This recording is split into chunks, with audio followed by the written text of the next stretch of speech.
ഈ വീഡിയോയുടെ ബാക്ക്ഗ്രൗണ്ടിൽ കാണുന്നത് നമ്മുടെ സ്വന്തം ബുർജ് ഖലീഫയാണെങ്കിലും ഇത് ബുർജ് ഖലീഫിനെ പറ്റിയോ അല്ലെങ്കിൽ ദുബായിലോ വ്ളോഗോ ഒന്നും അല്ല കേട്ടോ. ഇറ്റ്സ് ഓൾ അബൌട്ട് മൈ ഉമ്മാമ. അതെ, നമ്മളെ നാട്ടിൽ നിന്ന് യുഎയിലേക്ക് വന്നത് ഉമ്മാമാനെയും കൂട്ടിയിട്ടായിരുന്നു കേട്ടോ. ഇതാണ് കേട്ടോ ഞങ്ങളുടെ എല്ലാവരുടെയും പ്രിയപ്പെട്ട ഉമ്മാമ. ഉമ്മാമ എന്ന് വിളിക്കുന്നതൊന്നും പുള്ളിക്കാർക്ക് ഇഷ്ടമില്ല, ഞങ്ങൾ എല്ലാവരും ഉമ്മ എന്നാണ് വിളിക്കുന്നത്. അപ്പോൾ ഉമ്മ ആദ്യമായിട്ടായിരുന്നു യുഎയിൽ. അപ്പോൾ നമ്മൾ സ്ഥിരം മലയാളികൾ യുഎയിൽ വന്നാൽ പോകുന്ന നമ്മുടെ ദുബായ് മാളും ബുർജ് ഖലീഫയൊക്കെ കാണിക്കാൻ വേണ്ടി കൊണ്ടുപോയതായിരുന്നു. കുറേ സ്ഥലങ്ങളൊന്നും നമ്മൾ കവർ ചെയ്തിട്ടില്ല, പുള്ളിക്കാരിക്ക് നടക്കാൻ പറ്റില്ല എന്നുള്ള പരാതി ഉള്ളത് കൊണ്ട് തന്നെ നമ്മൾ കുറച്ച് സ്ഥലങ്ങളൊക്കെ എന്നാലും കവർ ചെയ്ത് കാണിച്ചിട്ടുണ്ട് കേട്ടോ.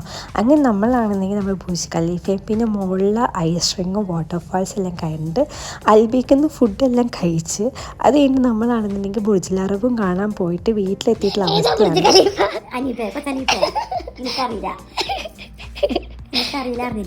ദുബായ് മാളോ അതറിയില്ല. അതല്ല ശരിക്കും വെറുതെ പറയല്ലേ. എനിക്കറിയില്ല.